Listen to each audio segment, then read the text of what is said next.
So here are some of the observations that we have made since coronavirus started. So in March, we saw a sharp increase in opiate positive urines. So that's includes all opiates, methadone, oxycodone, heroin.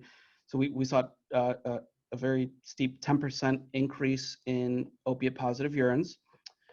We saw our methadone positives go from under 1% to over 4%.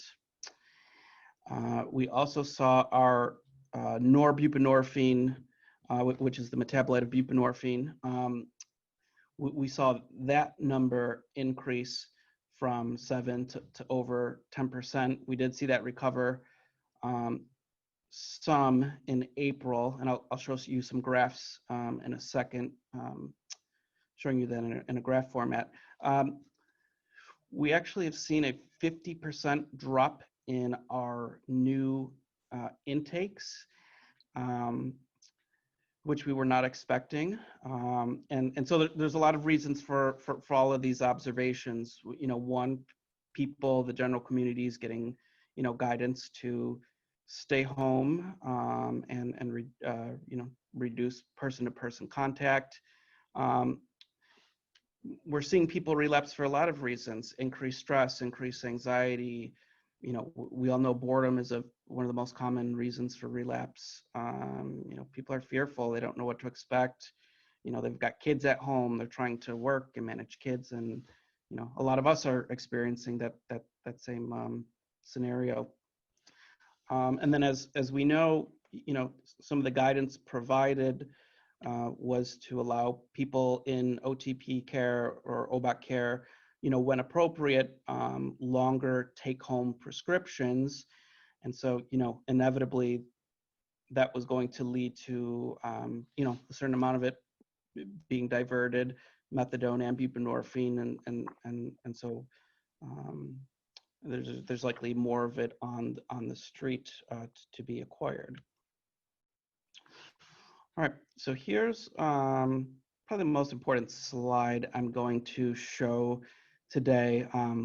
So one of the things we do at MATClinics is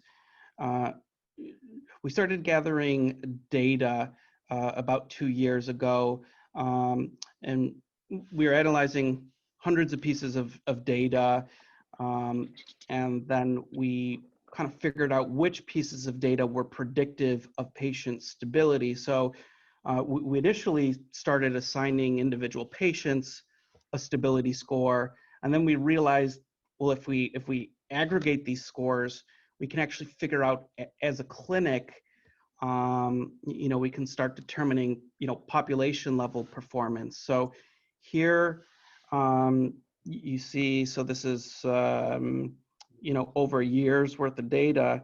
You see, our patient stability increasing. I actually came on staff July of 2019 and implemented a bunch of new policies, and I made some adjustments with dosing and dose limits.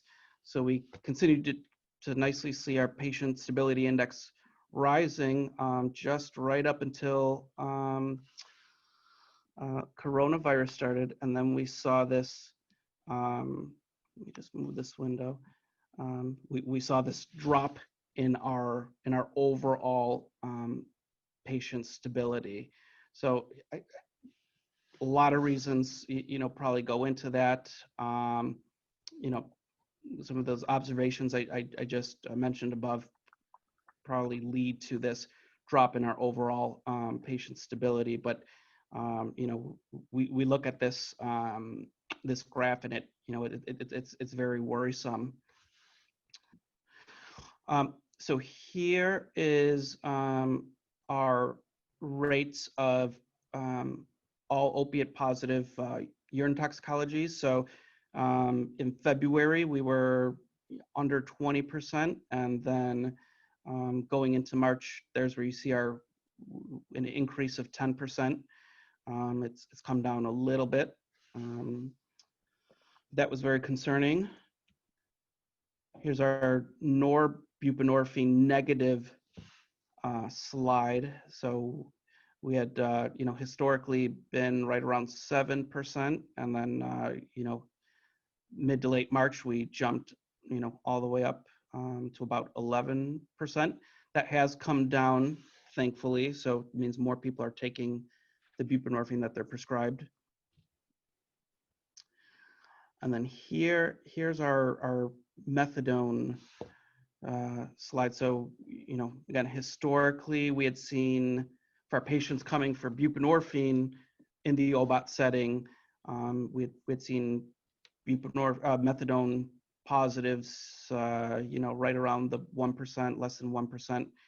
And this is where we've seen the sharp rise to, last time we ran the numbers, we were over 4%.